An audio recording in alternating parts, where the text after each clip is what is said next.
2018 has been a year filled with media that has excelled my wildest expectations, while also providing me with some of the biggest letdowns from franchises which I love. And sadly, the continuation of the Fantastic Beasts story was the biggest disappointment of the entire year for me, in terms of film. The first 20 minutes seem wholly dedicated to retconning the events of the previous film, and ignoring all of the developments and world building set up in Fantastic Beasts and where to find them. Why do I suggest this? Well, first off, in the first scene no less, we see Grindelwald is in his cell, being held in place by powerful hexes and curses, as well as being guarded by a magical creature. Now, correct me if I'm wrong, but I thought magical creatures were illegal in America, and this story takes place only 3 months after the previous film. So J.K. Rowling truly expects us to believe that the government sees the benefit of using magical creatures, captures or purchases several, trains them to follow their commands, and fully implements them into their work within 3 months. Even ignoring all of that, you're expecting us to believe that the government, no, the American government, would change the law about magical creatures that terrified them just a few months prior. I'm not going to get political here, but I'm sure you all understand why that's the single hardest thing to believe in the whole movie. Even looking into the scene itself, it makes absolutely no sense why transfer Grindelwald at all. The literal president of the American wizarding community is not only in the same city as Grindelwald, but we see her looking into his cell in the first scene. Grindelwald is a powerful and evil wizard who is known to have a very high body count, and manipulated the American government to such an extent he was able to continue his evil ways right under the nose of the most powerful authority figure in the entire country. This is far more than reason enough to try him in her own court, and hold him as her prisoner for as long as she wants, or to execute him as she tried to do to Newt and Tina for simply having pets. So just to clarify, in America, caring for animals gives you the death sentence after 5 minutes in court, but being a psychotic killer banishes you after 3 months inside a cell. Oh, right, don't get political. So as you may have guessed, this episode of Quick Fix is going to be very different to my Hereditary video, as in Hereditary the changes I suggest are all made in the third act. But the Crimes of Grindelwald needs changes right from the first act. Actually, the first scene. That also means this isn't exactly a quick fix, as there's a lot wrong with this movie that I'm going to cover, and I'm essentially rewriting the entire film. So keep in mind that the scenes I'm suggesting are just brief overviews, and the scenes in reality will be much longer than described. So to start with, instead of Grindelwald being transferred via Thestrals, which again, why would the Americans have, he's instead being taken to a courtroom either via the Flute network, or just have the court be inside the prison he's being kept. After locking him in a cell in the centre of the room behind bars and enchantments, we then cut to Newt, who is arriving back in New York. Yes, the travel ban on him does make sense. However, he is a witness to some of Grindelwald's crimes, so his visit to New York is wholly so he can testify against him, and then he'll be sent right back to England. He would also have a supervisor with him, and just because I like the character, let's have it be his brother Theseus. You'll also notice he doesn't have his suitcase, as part of the compromise to allow Newt to go back to New York was he had to leave his animals at home. On his way to the trial while walking through the ministry, he encounters Tina, who is also set to testify against the Dark Wizard, and they have a friendly greeting. Another change I'm going to implement is there is not going to be a misprinted news article reading the story of Newt becoming engaged. That's just lazy writing. It'll also be made known that Tina and Queenie are no longer talking. This is because, as we see in the epilogue for the last film, Queenie and Kowalski get together again. And for reasons which I'll explore later, this has caused a massive rift between the two sisters. As the three walk onwards towards the courtroom, we then cut to Credence crouching in an alleyway on the streets of New York. No home, no family, just trying to survive. He is dirty and his clothes are ragged and torn. Now, in defence of the original release, it makes complete sense that Credence is alive, as at the end of the previous film we see him in his obscurial form, sneaking away while all the attention is on Grindelwald, only being seen escaping by Newt. In the 3 months since the New York incident, Credence has been keeping quiet and lurking around the city to try to find more witches and wizards to follow into the magical world. As the trial for Grindelwald is such a well-reported event, and the news of the Dark Wizard's capture is so alluring to magic folk, both good and bad alike, that there is currently an extremely higher amount of magic users in the city, thus more chance to be seen by someone paying attention and looking for magical behaviour. This leads Credence to seeing someone with a wand protruding from their belt as they walk down the alleyway he is currently located. Thinking he's no more than a drunk nomad street rat, they are less careful about disappearing through a wall into a magically hidden marketplace. Credence tries to follow, but is unable as the wall needs proof of magic to be able to enter, as illustrated through the graffiti in the bricks. Credence uses a very small amount of his obscurial power to surround himself in a veil of obscurious mist, and effortlessly walks through the wall into the marketplace, where a flyer is given to him about a magical circus currently in town. We then cut into the ministry, where Newt and Tina are among dozens, if not hundreds of other witnesses talking amongst themselves. One by one we get small snippets of conversations, some ready to condemn Grindelwald and some who support him. Eventually, Newt overhears someone talking about a circus. This grabs his attention, and he approaches the people talking about the circus to ask for more information. Because it's an illegal operation, they are very hesitant until they notice the boar truckle hidden in his breast pocket, which he smuggled into New York despite the agreement to not bring any animals. They rationalise that a ministry agent wouldn't be in open possession of a magical creature, and they are happy to give him the information he wants. Cutting back to Credence, we see him entering the secret circus, moments before the showman reveals Nagini to the crowd. Though I do understand the confusion of why Nagini is here, I am offering a solid reason as to why she would be a unique attraction. The American wizarding community outlaws magical creatures, and with that in mind, it's very easy to assume that the art of transfiguration, more specifically the animagus, is a forbidden practice, and thus there may be American wizards who have never even heard of people being able to turn into animals. And so the image of a beautiful woman turning into a deadly snake will be an amazing spectacle for them. It makes sense having this happen in America, because we know how they feel about magical creatures. We don't know anything about the French wizarding community. There is absolutely no world building in the Crimes of Grindelwald. So why should we feel worried that animals are loose in Paris? Does the French ministry have the same feeling towards animals? What about muggles? Do French wizards hate muggles too? What about wizarding schools? We learn about Ilvermorny in the last film, and we know a French school exists. Yet instead of exploring that, we spend an absurd amount of time at Hogwarts again. We know nothing about the French wizarding community, so it makes more sense to have this take place in New York again, given the circumstances of this story. I never thought I'd have to say this to someone as creative as J.K. Rowling, but world building isn't literally travelling the world, it's learning about different communities and how they function within that world. Tangent over, let's talk more about the circus. For people outraged that Nagini used to be human, remember to the Deathly Hallows where she was disguised as an old woman. Also remember back to Prisoner of Azkaban, where Sirius says he can make the change into a dog permanent. The tail I could live with. The fleas. The murder. So this means that Nagini isn't plagued with a curse, but later in life she chooses to forever become a snake. While at the circus, Credence wanders backstage and bears witness to the animals in cages, clearly unhappy and suffering. He is able to sympathise with them because of his time suffering in the orphanage. And while he's trying to free the magical creatures, he himself is captured by the showman. He was, however, able to free the Zowu, as seen in the original release. Back to the courtroom, the judge is in the process of listing all of Grindelwald's charges. All the while, Newt is shifting in his seat, wanting to go to the circus to see the condition of the animals and, if needed, to free them. After expressing his want to Tina and asking how much longer until he can leave, she tells him not until he gives his testimony. And his brother next to him makes it clear that he is not to do anything other than testify in court, and then they're going straight back to London. After a short while, Newt suddenly gets an idea and asks Tina and his brother if there are any muggles testifying, to which they respond with an absurd no, as there are no muggles in New York who know about the magical world. Newt suggests that's not entirely true. Tina quickly realises what he's talking about and speaks up her objections, but it's too late as Newt is already standing up and making his way to the exit. This interrupts the judge, who asks what he's doing, and he answers in his usual uncomfortable stuttery way that there is a key witness yet to arrive, and he is going to try to find him. After a small back and forth, the judge asks who this witness is, and Newt states it as clear as he can muster that it's a muggle. This sparks a minor uproar from the Americans in the court, but the judge pays attention to Grindelwald, who for the first time since being locked in that room has moved to stare directly at Newt. Noticing that this is the first reaction the wizard has had in the hours since being taken to court, she is intrigued and allows Newt, Tina and Theseus to collect the nomad witness.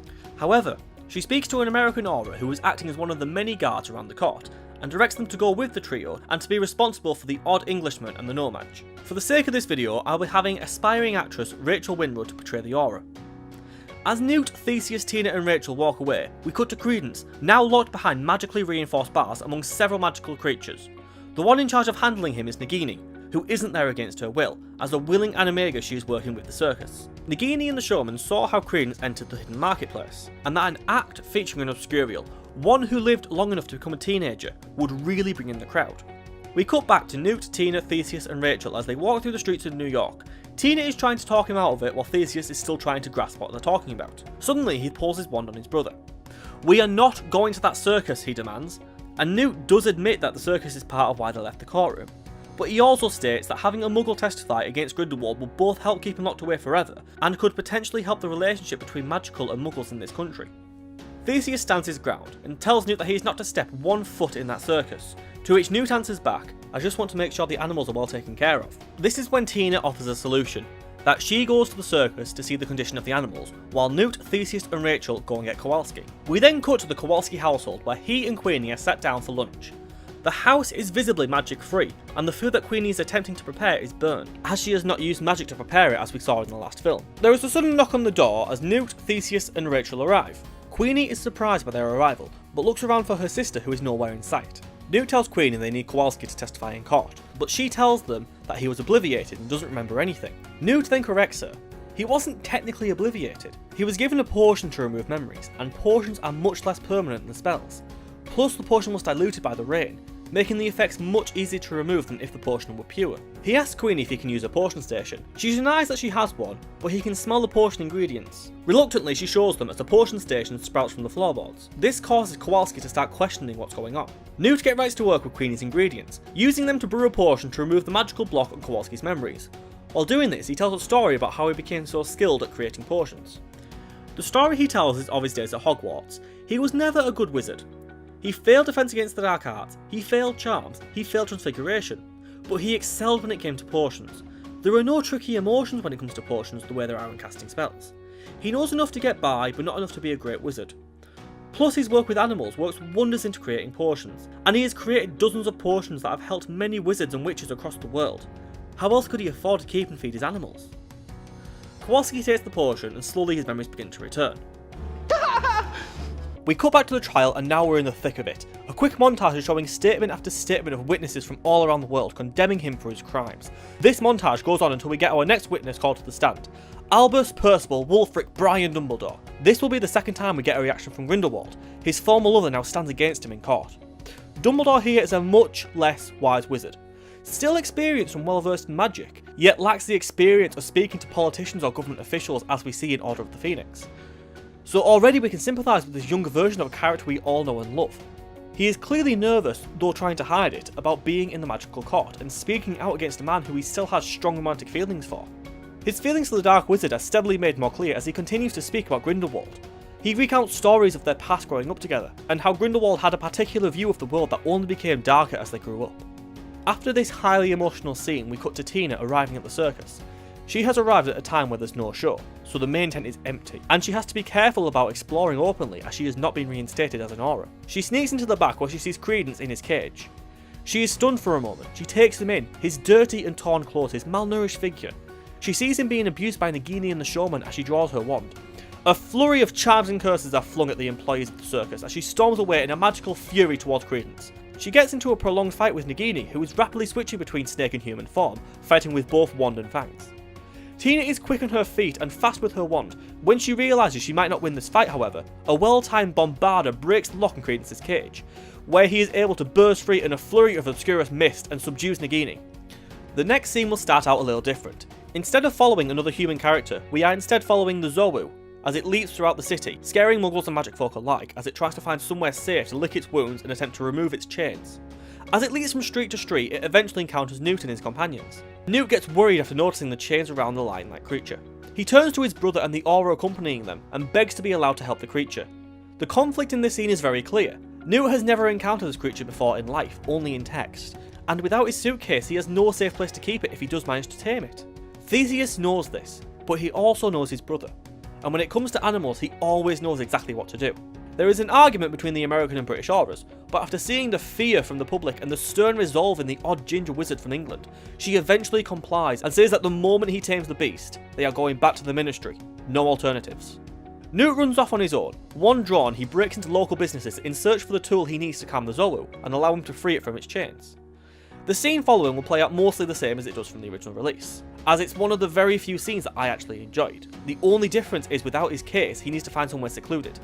He eventually lures it to the sewers. Though not happy with doing this, it does provide him with a safe place to care for the animal's injuries and give him the chance to unlock it from its chains. Kowalski, Queenie, Theseus and Rachel watch in amazement as the creature, which not long ago was storming throughout New York in a feral rage, is now stroking up against Newt as he cares for it. The Zowu is clearly injured, and so after freeing it, Newt gets to work at treating its injuries. Theseus takes a step forward to pet the animal, only for it to get defensive. Newt calms the creature and urges his brother to come closer. The Zowu sees Newt's reaction to Theseus and calms slightly. When Theseus begins to stroke the animal, it starts to open up to him, and although still tense, it is tolerating being pet.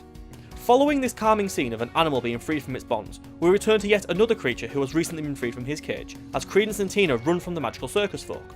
You could do some really creative stuff here. Magical clowns, contortionist wizards, multiple animagus of different species, people with magical tattoos, and so much more chasing after their escaped treasure. Tina is trying to take Credence back to Newt, where there are two auras who can aid in protecting him, as well as whatever creatures Newt managed to smuggle along with him. She knows where Queenie lives and where they are going, but she cannot take Credence to the Ministry, fearing they might finish the job they started 3 months earlier and kill him. Her only hope right now is finding Newt. She is going to have issues finding him, seeing as he made a detour to help the Zoe. In their escape from the circus, they hide in a muggle-populated area. She tells Credence to wait while disapparating to a different street, and fires a light from her wand into the air. Now focusing on Queenie, she and the others are still in the sewer with the Zoe. Newt, Thesia and Kowalski are tending to the animal. The aura assigned to bring Kowalski to court is keeping her distance, with her wand drawn towards the creature for security. Queenie looks outside of the city of New York, scared about the fate that will befall her beloved after they allow him to testify against Grindelwald. While lost in thought, she sees a familiar light in the sky, the light from her sister's wand. She runs to the group and tells them that this is a code between the two sisters in case one is in trouble. Queenie pleads with Theseus and Rachel to go and help her sister. Rachel falters for a moment and says she was assigned to watch the No-Maj and not help the disgraced aura. Theseus has a similar reaction, beginning to say that he is there to watch his brother, but after exchanging a look with his brother, and then to the Zoe, he realises his brother isn't going anywhere and agrees to help. Newt, being Newt, also offers to come and help to the shock of his brother. They ask if he is done caring for the Zoe, to which he responds with no, but also comments that he believes that Kowalski will be able to step in for him for the meantime. Plus, Tina is asking for help after going to the circus on his behalf, so he did this to her so he should help. Once that is settled, the trio leave Kowalski alone with a foreign creature he knows absolutely nothing about, and the aura who has just made it very clear she is there to bring Kowalski to court. They disapparate into the thick of a magical standoff. The arrival of an official aura, a Legilimens and a Newt are able to combat most of the circus folk, but Tina and Queenie get caught in a fight against the showman, and Theseus is fighting back Nagini, while Newt struggles against the assorted wizards and witches. They manage to fight them off, but after the dust settles, Newt is nowhere to be seen. Theseus chases after him while Queenie follows Tina to Credence. Credence is hiding in a muggle home when the sisters arrived, and is embraced by Tina. He is confused, but after months of limited human contact and years of abuse, he welcomes the gentle touch of this strange woman. Queenie suddenly gets a look of realisation after quickly reading her sister's mind, after her occlumency falters as she embraces Credence. Suddenly, Queenie understands why Tina objected so hard to her and Kowalski getting together. Many years ago, when she was a fresh graduate of Ilvermorny, Tina explored the No-Maj world of America. It was there she started a romance with a civilian. After being together for over a year and even getting engaged, they are found out by the wizarding government, and her fiancé is taken from her. His mind is erased and she is placed under lock and key for several months, until being released after serving her sentence. Once free, she tracks him down again, and begins their relationship anew. It isn't long until they are found out again, only this time not by the government, but by No-Maj hating extremists. They kidnap the both of them and force her to watch as they torture and kill her love. Tina is forced to stand there and watch as her fiancé, twice over, falls onto the ground as a lifeless corpse. Being magic purists, they do not harm the full-blooded witch. So they release her confident she's learned her lesson, not knowing she is already pregnant. She gives birth in secrecy, and after he is born, Credence is taken to the orphanage, where he is raised up until the events of the previous film. I've chosen this backstory so it gives solid reason to Tina not wanting her sister to be in contact with the No-Maj. If anyone in the wizarding world finds out, then either Queenie is imprisoned or Kowalski killed in front of her. After giving her son away, she works hard to become an aura, determined to find the people who took her love away from her and put a stop to their cultish ways. Every year on his birthday, she visits the orphanage to check in on him to make sure he is safe and being well taken care of. On his last birthday, however, she bears witness for the first time to the abuse he has suffered at the hands of the orphanage owner. And her motherly instincts ignite as she draws her wand and protects her son, exposing the existence of magic to the orphanage. Why else was she there that day? And why else was it her voice that calmed his rampage in the last film? It is this incident which removes her title as Aura and gives her the desk job that we now see her in. It's at this point where Credence also learns the truth of who Tina is, and he has a very heavy emotional moment as he embraces his mother tighter. And in this emotional state, he loses his grip on his Obscurus power, and a harmless black mist surrounds the two of them, big enough to be seen from the outside. Tina forces herself to pull away and tells Queenie and Credence they have to leave. They try to disapparate, but Credence's Obscurus makes it impossible for him to travel like that, which means that they have to run, which is made harder knowing the powerful Animagus is currently hunting Credence. We now return to Newt as he arrives at the circus. All of the employees are gone in hunt of Credence, so Newt is free to help the dozens of abused animals. He begins seeing the creatures that he's familiar with, so he knows how to calm and treat them. He begins to open a cage when his brother appears. After a brief argument, Theseus questions how he got them all there. It's not like they flew in on a broom. Newt then realises how he did it. The same magic used for his case is the same magic used to transport these animals. The two brothers exit the tent and Newt waves his wand and enchants a spell. The tents then begin to fall in on themselves and shrink into the back of a carriage nearby. The only issue is that there is no way to move the carriage quickly enough to get away from the circus employees who are sure to return. Theseus guards the carriage while Newt returns to the Zoo. Kowalski and Rachel are nowhere to be seen. Tina, Queenie and Credence are there, however. Newt and Credence are given a chance to have a proper greeting. Afterwards, he, Tina, Queenie and Credence ride the Zoo back to the carriage. The Zoo is extremely reluctant, but Newt calms it and straps it to the carriage to take itself and the animals somewhere safe. Just before leaving, Theseus is sent sprawling off the carriage by the showman and his employees. Theseus tells Newt to leave and he'll get them away. Newt argues, so Theseus sends a weak spell towards the Zoo, scaring it into fleeing with Newt in the carriage in tow. He is now alone to fight off the angry circus folk. Back at the trial, Kowalski and Rachel have arrived just as they allow Grindelwald to speak as they remove the hexes that have kept him silent for months. What follows is the same speech from the original release, with a few minor changes. There is a moment that makes it very clear that J.K. Rowling has stopped caring about this franchise. No longer is she the writer that fills 3 pages full of cue words to name her fictional sport Quidditch. Now she is the writer who calls the unmagical can't spells. Yes, you heard me right. Grindelwald begins listing different names for non-magical people, and in order he says the Muggles, the No-Mage, the No-Magique, the can't spells. Oh, it's so stupid! This is supposed to be a big moment of the film, where Grindelwald is making his grand speech, but the utterance of can't spells broke the tension entirely with how lazy a name it is. So either call them something different, the way the Brits call them Muggles, or just don't call them anything at all. Anything is better than can't spells. During this speech there is another change. No magical bong hit that shows those in attendance the events of World War II and the creation of nuclear warheads. Instead, have him just be gifted in the art of divination, so he saw the future which caused him to go down this path and secure the stability of the wizarding world against the ever-growing threat of Muggles. Pretty visuals do not mean a compelling story. As he finishes his speech, followers of his in the courtroom unsheath their wands and free him from his cage, while holding back auras around them. Grindelwald takes a wand from a fallen wizard, and proceeds to fight the wizards who have kept him captive for all those months. He throws the president into the cell we've seen him in throughout the whole film. He curses auras into immobility and makes his way over to Kowalski, only to be combated by Rachel. He engages her in a small fight, but being a much more powerful wizard than her, he disarms her and prepares to kill both of them. Dumbledore charms him from behind and disarms his former lover. He has him dead to rights at the end of his wand, however, Grindelwald notices a reluctance on his face. Dumbledore still has immensely strong feelings for Grindelwald, and so is reluctant to bring any harm to him. Unlike with the original release, it isn't a magical blood pact the two share that holds battle between them, but is instead emotion, and that is the crux of why this movie failed. There is no emotion to be found. Don't get me wrong, there are attempts at emotion. A young something Lestrange having grief over killing her brother, an assassin who I think had a name, wanting to kill the offspring of his wife who was raped, Tina having feelings for Newt but believing he is marrying someone else. Notice that absolutely none of that happens in my version of this film. That's because these are failed attempts at emotion, whereas I believe the emotional moments I've created are much more interesting and have actual relevance to the story, such as Dumbledore having to fight the man he loves, Theseus seeing his brother working in his element to free tortured animals, and Tina revealing she is Credence's mother. Note the backstory I gave Newt for why he's not a good spellcaster, because emotions make casting more tricky, and that is the key, emotion. Remember back to the Philosopher's Stone, the line from Dumbledore at the end where he explains the strongest magic of all. Love, Harry. Love. That has been the driving force of my adaptation. Newt's love for animals drove him to investigate the circus. Queenie's love for Kowalski made her live like a muggle and abandon her sister, who she didn't even know was trying to stop her from suffering the same trauma she suffered. Grindelwald's love for the magical world took him down the path of evil to protect the magical world from the destruction that can soon be brought about by the muggles and their weapons. This is the moment where Dumbledore learns how important love can be when it comes to magic. His love for a man who is so clearly evil makes him falter, and it gives Grindelwald the second of time he needs to grab a wand from another fallen wizard and push Dumbledore back. Being unable to disapparate in the Ministry, both wizards regain their ground.